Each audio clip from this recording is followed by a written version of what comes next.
All right, let me plug this in.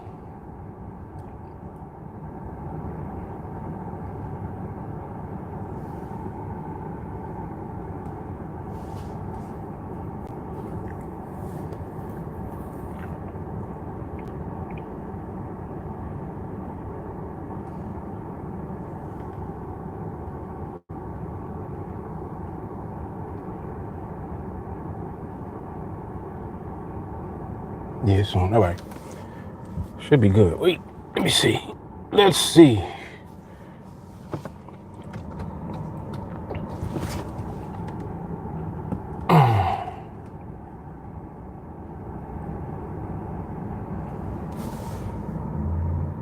Yep, good to go. Good to go. All right, let me fix this mic. So y'all hopefully have audio. Y'all got audio? Y'all can hear? Mic check 1 2 1 2.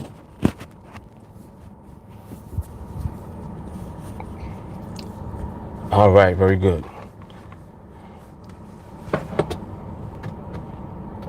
All right, let's see who's in the building. Ace, what's good, my man? All right, let me get over here to the laptop.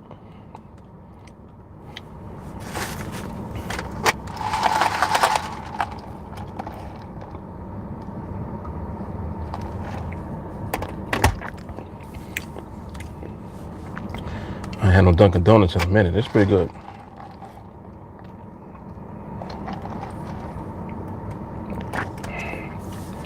It's pretty good.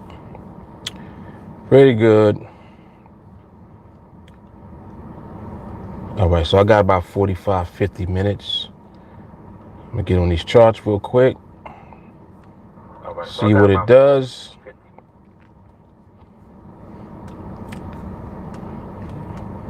All right, what's up, Chris? What's good? Tyler? Yes, sir. What it do? Right on time, huh? Yep, all is well. All is well. So we had an MRMH a little earlier, and I did stay on for a little bit to take a look and see how it was going to progress, but I wasn't on if any follow-through trades did come. I'm not sure if they did or not, but it did not when I was on. So that's just something that I wanted to mention, because typically whenever there is an MRMH, the question always comes up, oh, you know, the market starts to look funny. Should I reset? Blah, blah, blah.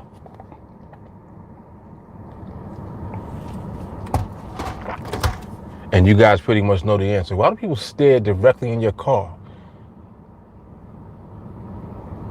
Like, is there something I can help you with? You need something? It's so rude and just ridiculous. All right, let me woo-side before I start, so nobody aggravates me. Mind you, look at where I'm parked at. This is the street. There's houses here.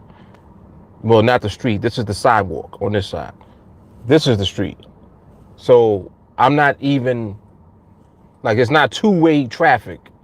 It's one-way traffic here in the street, and this is the sidewalk. I'm somewhere where nobody should bother me. I should not be disturbed at all. Just leave me alone. Like, I'm parked next to houses. That's the street. Leave me alone. All right, anyway, now that I got that out the way.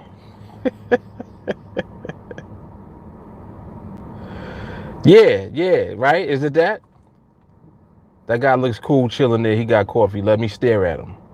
Like, what do you want? What the hell are you looking at? You need something?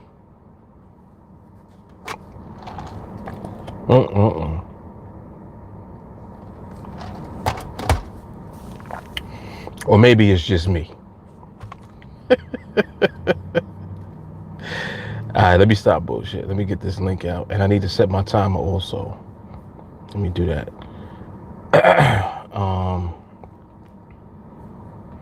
I see I got some messages waiting.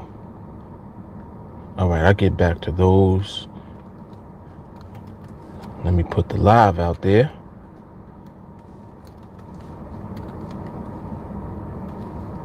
So folks know I'm over here.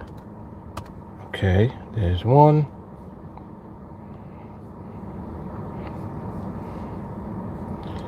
Let's do it again. There's two.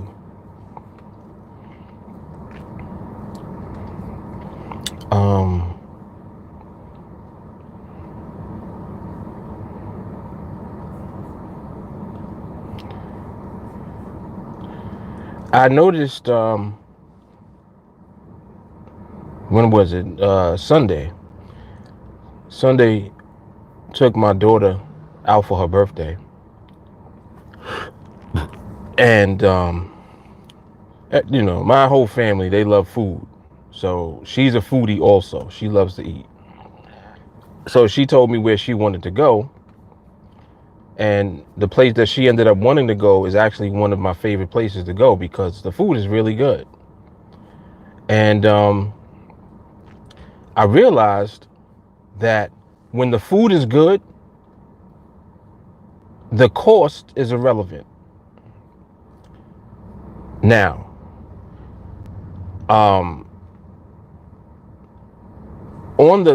just to reverse that, when the food is terrible, you feel like you got robbed. And it's so crazy how the psychology is flipped like that. When the food is really good, you don't even care what it costs. I mean, you care what it costs, you know what I'm saying? But you're willing to pay whatever it costs, depending on the quality of the food. You're willing to pay whatever it costs.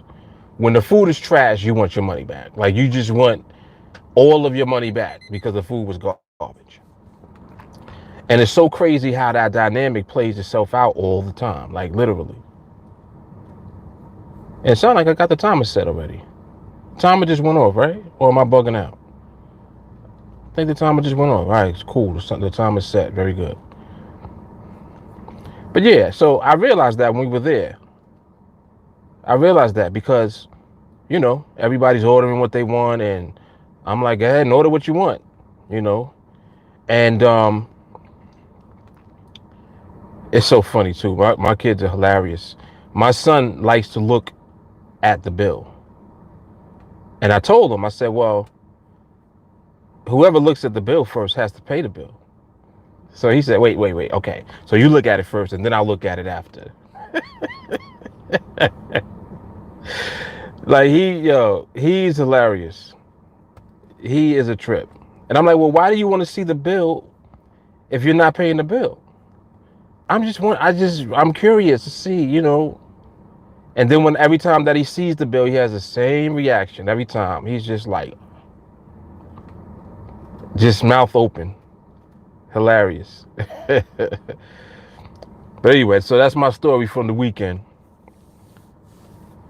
The weekend with the Fullers right there. Yeah, you know what it is, Winston. As soon as you log in, right? And Tyler said, oh, maybe it's the oversized straw.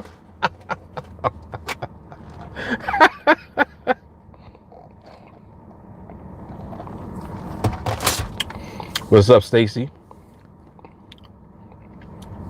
What's happening, Ryan? What's up, Rich? What's up, Shay? Mr. Gorilla, what's good? Chip, what's happening? Yeah, so yeah, but that was a wonderful dining experience. It definitely was. It's one of the few things when people have a good eating experience, it makes the entire experience that you had that much better. Because you could have went somewhere and not enjoyed. Like, you ever go to a movie that was whack and you feel deprived? Like, you like, yo, this movie was wild. Like, why did we come to see this? especially when the movie ends bad. That's the worst. You have an expectation for the movie to end a certain way based on how the movie's going, and then it doesn't give that to you. It does something totally different, and it pisses you off, and it makes you mad at the movie, and it makes you mad that you went to see that movie. You know what I'm saying? You know what I'm talking about. So like that's how the first experience is terrible because you didn't enjoy yourself at the movie. So now that can be offset by having a good dining experience. Now, if you go to the right place to eat after the movie, you don't even care that the movie sucked. Now you're happy and you feel like, yes, this was worth it. This experience, this time out was worth it because the food was great. But now, if you go to a terrible movie and then you have a bad dining experience, somebody might get punched in the face.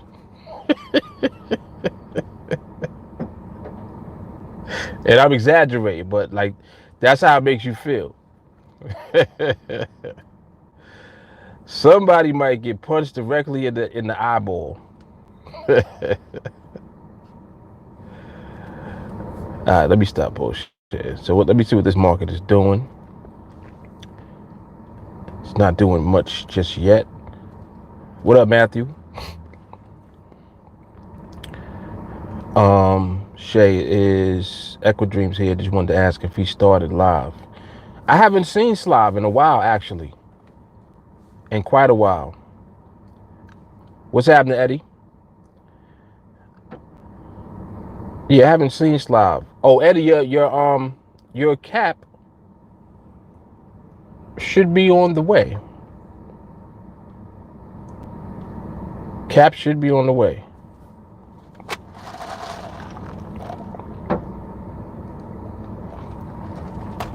It looks good too. Looks great.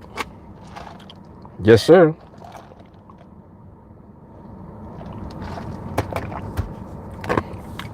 Yeah, I haven't seen Slav for a while, but Slav is young. So like they do that.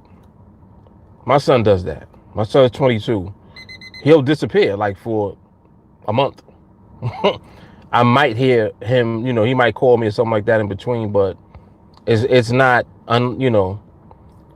it's not unfamiliar for him to just like not be around for a minute and then come back out of nowhere. So when younger people, they tend to do that way more frequently than grown folks do. But I'm sure that he's still around. I'm gonna actually message him and see what's up with him.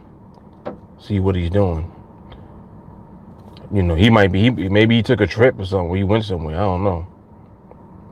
Or he could just be being 20 something. Being 20 something.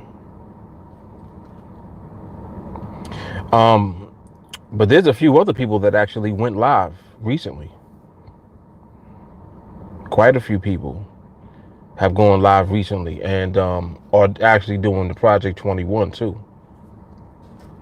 A few people I didn't even know were trading live. They like 3-0, 4-0, like that.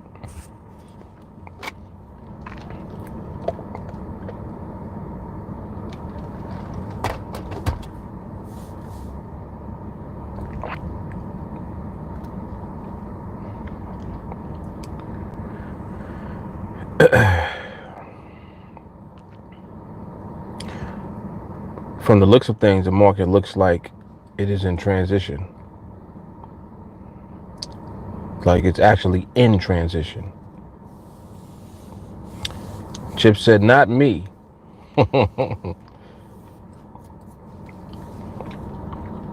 Chip, was it you that said that you're not going live for a while until you feel comfortable or confident? I can't remember what was said exactly, but I'm wondering if that was you that said that. You said that you wanted to train way more first.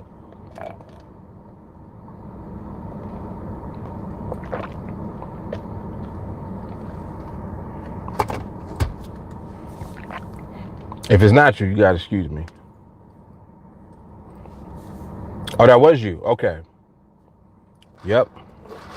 Yeah, I remember. Actually, I remember that conversation now, because then I was saying that that's actually wise, because when if you have um, a high degree of self-awareness, I think that self-awareness is more important than the desire to do something. Um, a good example of that is, when a kid wants to play a sport, but they suck, like they're not good at the sport, but they love the sport, they want to play it, and it's like rah rah. And one of the things that some parents will do, the parent will, they want to encourage them because that's what the child wants to do. Like they want to play the sport, and the parent will be, it's okay to not be in first place, and it's okay, it's okay, it's okay. Then you got the different type of parent that's like, listen, you're not good at that though. You're not good. So you either gotta work hard and get good, and realize that you're not good right now. You suck right now.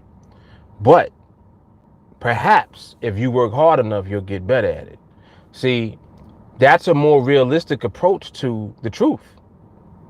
But then, the parent that's telling them, no, it's okay, and, just keep, it's like, I understand that you're trying to encourage them, but you're also kind of putting them in position to be hurt when they fail at that sport, because they're not good. Don't tell them that they're good when they ain't. That's kind of how I feel personally, because of what I know the result is going to be in the end. It's almost like having a zoo in. Like, just think about a cub raised in the zoo. The cub was born in the zoo and grew up in the zoo, right? Now, when the cub gets of age, you can't release that cub into the wild. The environment is totally different. He's not used to that. He's used to the zoo. In the zoo, he gets fed every day. He don't got to go hunt for his food every day. You see what I'm saying? So it's almost kind of like that same dynamic where you're shifting from that environment to that environment. You can't. You're not going to survive if you're a zoo animal in the wild. So the zoo animal has to be aware. Like, nah, don't put me out there. You better leave me here. I'm not ready for that. I don't even know what that is. And it's kind of like having the self-awareness, us as human beings, when we have the self-awareness, we do way better, because knowing that you're not there yet means now that you know what you need to do to get there. You see what I'm saying? And now it becomes, all right, well, let me think about that. Am I willing to actually work to do that now?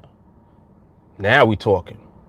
Because now you have to question yourself. You got to be like, well, all right, I understand I'm not good at this, but am I willing to put that level of work in to get good at it? That's the question. And now you can be more realistic with what's going on, because you're going to answer the question. You're like, you know what? Oh, no, I changed my mind. I don't think I want to do this. It'll be either that, or you'll be like, yeah, I'm doing it. I don't give a shit what it takes. I'm going to do it. Oh, I got to do that? All right, I'm doing that. And then boom, you go all in. But the self-awareness part comes first. And that's why anytime I hear, like, what Chip is saying about wanting to train more, that's a high level of self-awareness. Because mind you, look at what we're doing collectively. Like I'm always doing something. I'm doing projects and challenges and that type of stuff. And we're in the middle of Project 21. So instead of being like, yeah, well, I got to do Project 21 because that's what everybody's doing, he's like, nah, I need to train more. And he's not the only one. Like, I'm just giving you an example of how important self-awareness really is, because self-awareness will lead you to make the wiser decision versus the decision that is going to put you in position to feel hurt first. You know what I'm saying? Like, you're much better off being honest and truthful with yourself about it, and then dealing with it from that level, because that's going to be how you actually put yourself in position at a later time. It's like, now ain't the time. And that's just it. That's powerful stuff, man. Yep, that is powerful stuff. Yeah, exactly. What's up, J. Carly? Rich said, tough love. There we go. Matt, look, Matthew's on it. He's like, I hate that. They need to learn to work harder. Yep. Shay says something interesting. She said, but does instinct not take over for the animal? When you're hungry, some can move mountains. I think if the animal was raised in a different environment, I don't think that the instinct is at the same level. Because instinct is based on the environment that you came up in. Like animal instinct is based on the environment that they're in. It's not just an arbitrary thing that all animals possess. They're reacting to their environment based on the need to survive in the environment that they're in. But they've been in the environment already.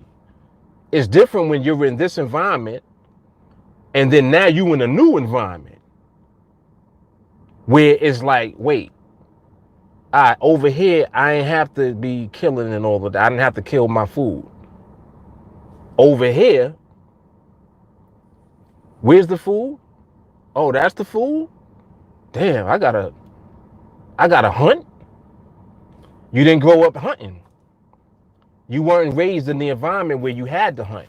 And not only that, not only do you now have to hunt, you're also being looked at by the other animals as food. Because they know that you soft. They're looking at you. They're like, nah, he ain't from here. He got to get up out of here. He not a part of this. He got to go. And they will they'll get at you. That's what's crazy about in the animal kingdom. That's what happens. That law of survival and the law of, what is it? The strongest survive. That's definitely true. And it happens fast. But like, I'm giving you an example of if you had an animal raised in a different environment and then you put it in a new environment, I don't think that it kicks in right away. It would take time, and you would need to transition the animal into the new environment. You couldn't just drop him off and then he just automatically start killing people. Not killing people, start killing animals and hunting and all of that. He ain't gonna do that. He doesn't know about that. So I believe that and it's not even my belief. I know for a fact that your environment is gonna dictate what you do. And when you are shifted into a new environment that's unfamiliar to you, some people's reaction is faster than others. So it's kind of like, all right, you here now, and you either gonna shift quick, or if you shift slow, you might get your ass beat up first. So you gotta like shift quick or get beat up. Because if you don't shift quickly, you don't even have what it takes to defend yourself when people come at you. Like, that's just an example that I'm using. You know what I'm saying? And it's very, very interesting that the individual, the person, the reaction is different based on who it is. Like, everybody ain't gonna have the same reaction to a change in the environment. Some people are good at adjusting to a new environment because they'll fall back and they'll watch. They're looking to see what it is. Like, all right, I don't know what this is yet. I need to figure out what this is. And they'll just sit there and look and won't do nothing and wait. And they'll figure out what the environment actually is. Once they see what it is, then they make the shift in their mind so that they can adjust to the environment that they're in, regardless of what the environment is. Now, that right there is an ability that not everyone has. Everyone is not able to do that. Because some people, there's an expression, somebody gets scared to death. Some people get scared for real, like shocked. Like they go into shock in a different environment that they're not used to. Some people can't handle change like that.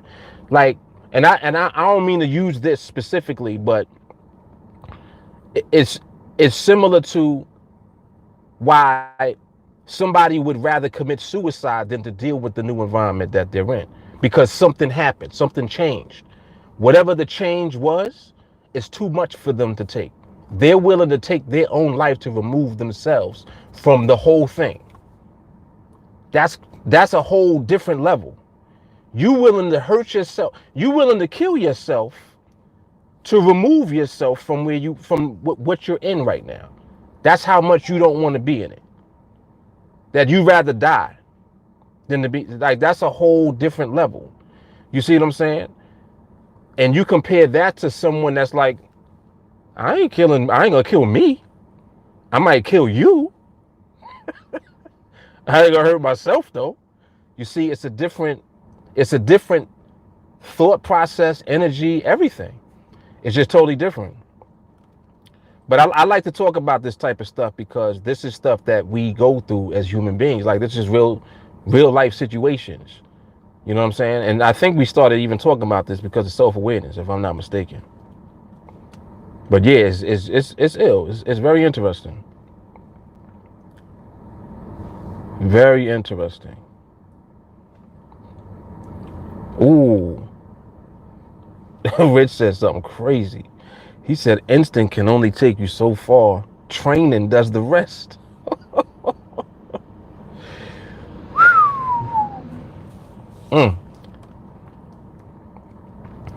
A said, all you need is faith the size of a mustard seed to achieve anything in life.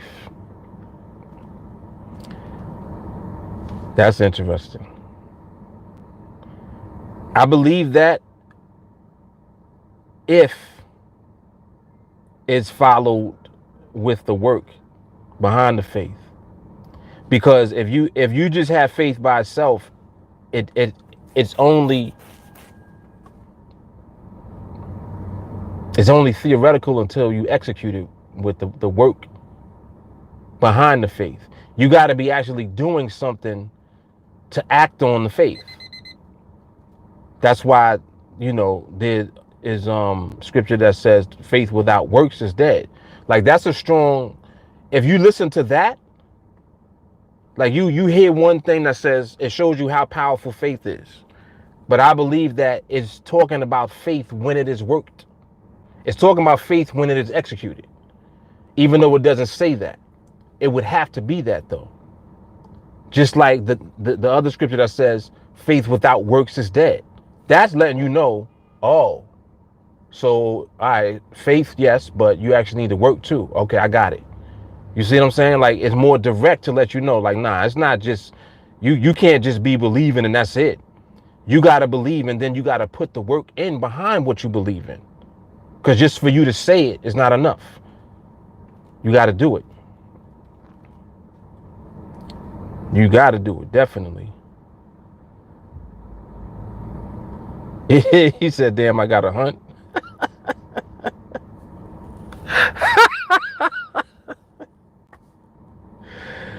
Oh, snap.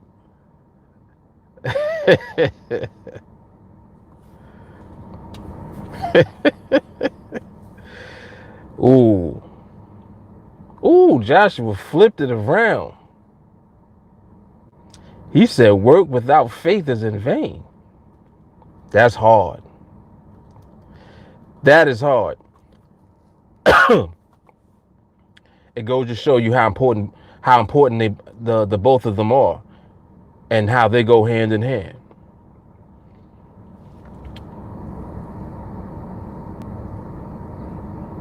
$335 looked like, 330 wasn't there.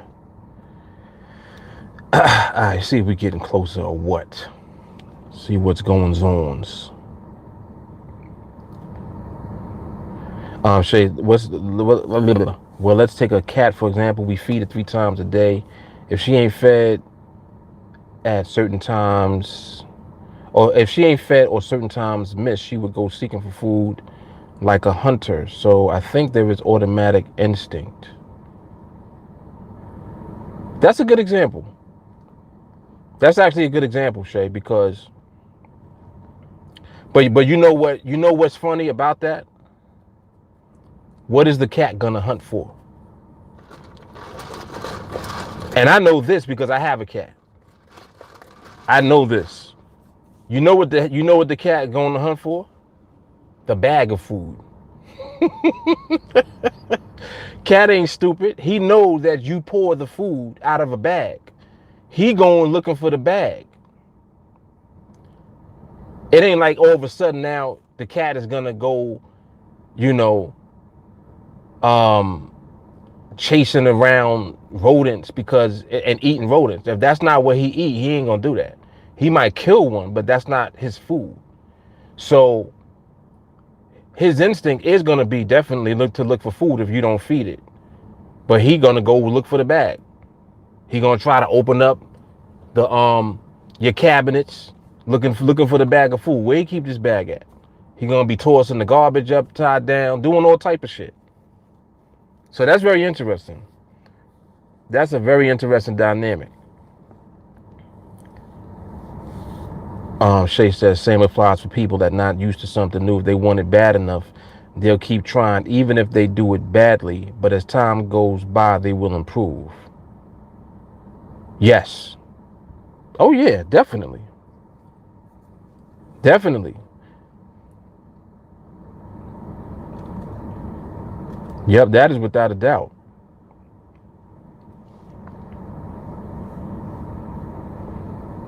Rich said faith takes an understanding. Yep. You're going to have to understand it. You're going to have to put work behind it. A said a homeless person can't say they'll be rich one day and it just happens. Shit. A regular person can't say they're going to be rich one day and it just happens. Shit. Shay said faith equals belief. So how do you believe when you ain't there and the process is a long one?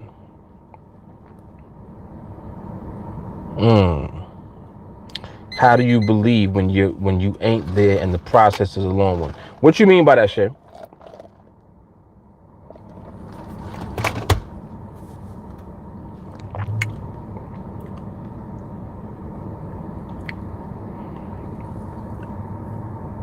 Keep an eye on this right here. This $24.99. Keep an eye on this one. Let me see. $24.99.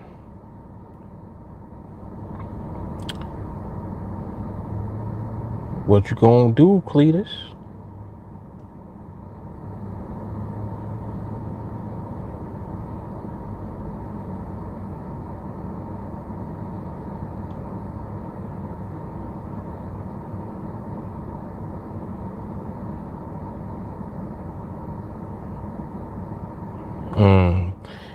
And it gave it off, but there was not pricing.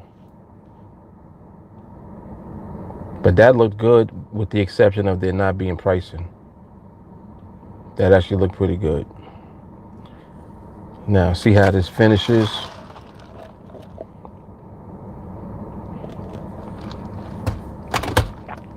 Where did it go just now? Did it go as low as 2? It went as low as 2, right? Yeah, it did.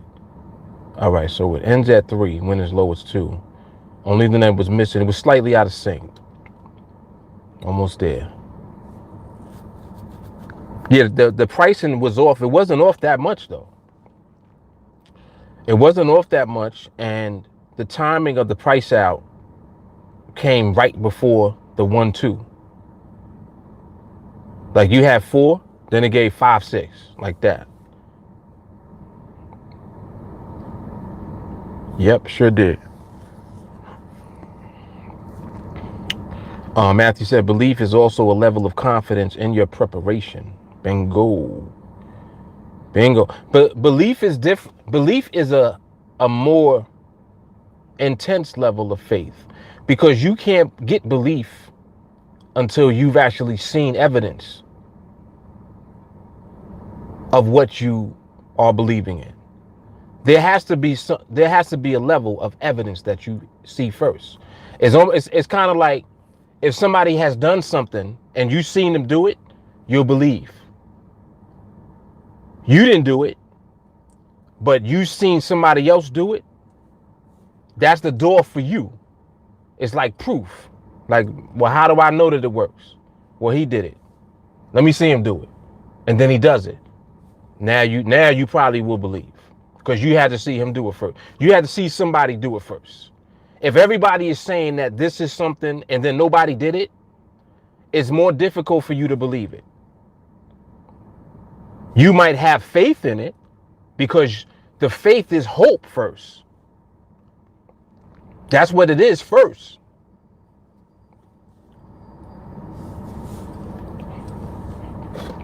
And I think that's even in the Bible. It's the evidence of things hoped for, right? Doesn't it say that? Or wait, is it that? I forgot exactly how it was worded, but I know that the first part is like the evidence of things hoped for, and then the second part is something of things not seen, whatever it is specifically. But anyway, it's all the same. So when you believe something, that means that nobody can stop you now from putting your energy into the faith that you have in it, because it's at the belief level. And that's why what I just saw what Matthew said, that's a fact. The belief gives you the confidence that you need. It's just like when you believe in something, you're gonna do it. Like you have the confidence to do whatever the action is based on the fact that you believe it. That's a more intense level of faith. Because having faith in something is really connected to hope until you actually see some type of evidence that is going to work. Even if it's not anything that you did or anything that's coming from you directly. It could be coming from somebody else. So it's just like how everything is impossible till somebody does it. Then when somebody does it, now it's like, oh, well, he did it. So that means it can be done. I believe I could do it too. See, now you're believing. Now you believing. And mind you, you believing based on the fact that somebody else did it, which is crazy.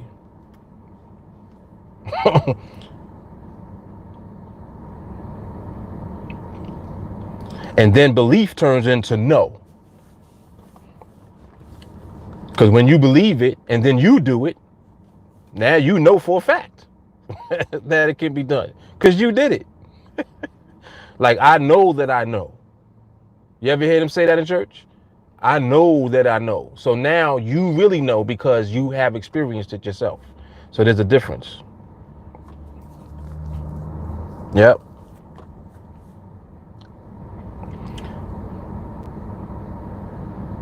I like that. I like what y'all saying. This is ill.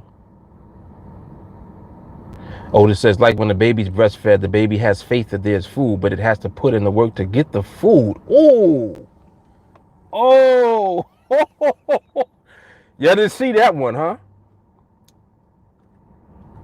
Y'all didn't see that one. Woo! Damn. Yo, I gotta read that one again. Otis said, it's like when a baby is breastfeeding. The baby has faith that there's food, but it has to put in the work to get the food.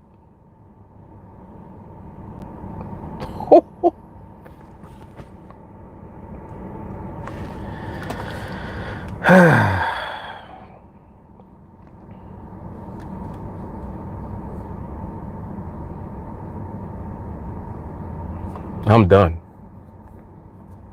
I'm done. This dude took it to a baby. Come on, man.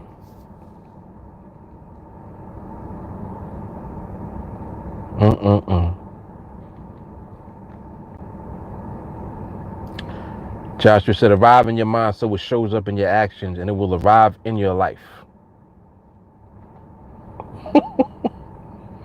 Shay said, to have faith, no, I'm sorry, to have belief that you will make it. For example, how do you keep believing if you keep trying and haven't gotten to the destination? A good example of that is the fact that somebody else did it. You're believing in the fact that it was done. If you know somebody did it, you know that it can be done, and you know if you keep doing it or keep pushing that you'll do it. That's belief.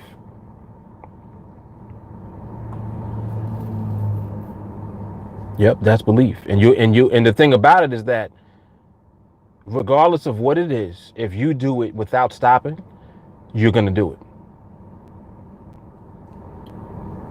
If you literally anything that you do that you don't stop, you will accomplish.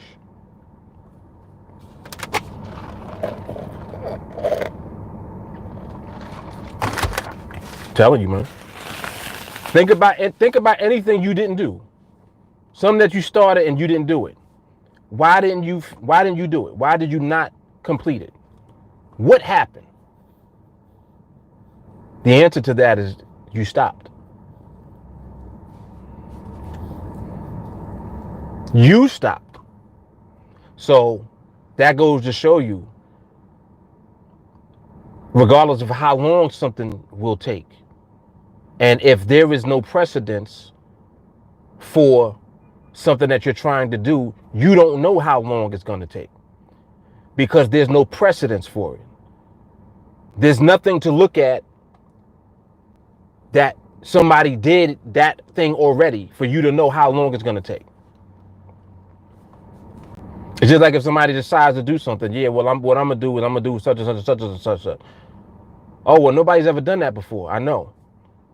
Well, how long is it going to take you? I don't know. Well, what if you don't do it? I am going to do it. You see what I'm saying? That right there is more of the faith with the works, because that person is believing in something that they don't have precedence for. You're believing in something that nobody has done, and you're believing that you're going to be the one to do it. That's a whole nother level. That's a pioneer. That's a trailblazer. Nobody did it. You talking about doing some shit that nobody has done yet. So in other words, you're talking about doing the impossible, right? Anything that people have not done yet, everybody says it's impossible to do. Am I lying? That's what we call impossible. Stuff that nobody did yet. When somebody do it, it ain't impossible no more. Like that's how it's so ill. That's how it works for us.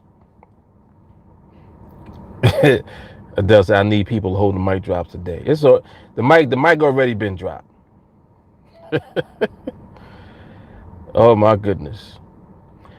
Shay said, you can stop if you run out of money in this game. That's what makes the length of the journey difficult. You could stop. What if you don't stop? That takes me back to when I was very young in the game. And I'm talking about like I was a teenager. When I was a teenager, I didn't, I had limited funds because I'm a kid. So money that I made, between using it for stuff that I needed myself or money that I would give my mom and stuff like that, I only had a certain amount of money to use for what I was doing in the investment world. But just discipline and patience is what allowed me to stick it out. I can't tell you how many times, like when I was doing Forex, in the learning stages, when I first started, I blew so many accounts, it's not even funny. Like I lost track of how many accounts I blew. And that was back when you had to deposit like 500 to 1,000, depending on the broker. You had to make a deposit of like $1,000 every time. There was no you can make a deposit of $50, you know, $100. It wasn't that. $1,000 was the minimum. And this was before internet. This was before a lot of stuff that is commonplace now.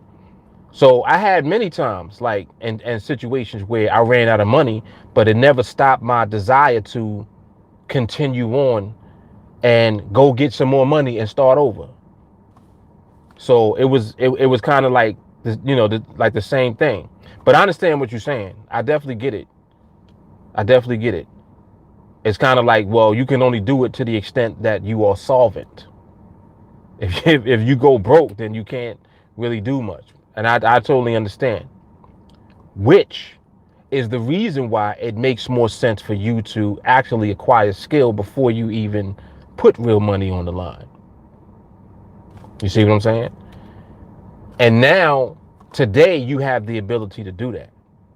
You actually have the ability to study first, acquire skill, work your way into dealing with real money. And that way you don't have to exhaust your financial resources in the process of trying to figure it out. Like I had to do.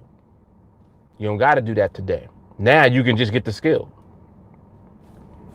Do whatever it takes to get the skill first. And then once you have the skill, now you don't got to do it 10 times. You don't got to keep blowing account, making deposits, blowing account, making deposits. You don't got to go through that cycle. You don't have to do that. Yep.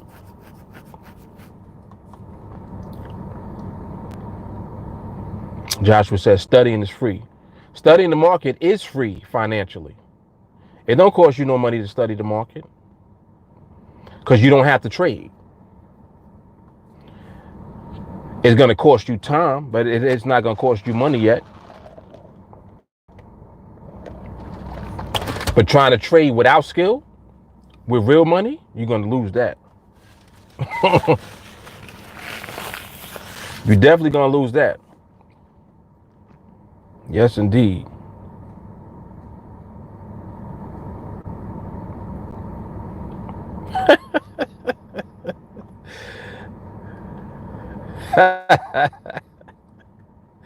Adele is ill. She said, I'm about to start invoicing people for Mark's counseling services.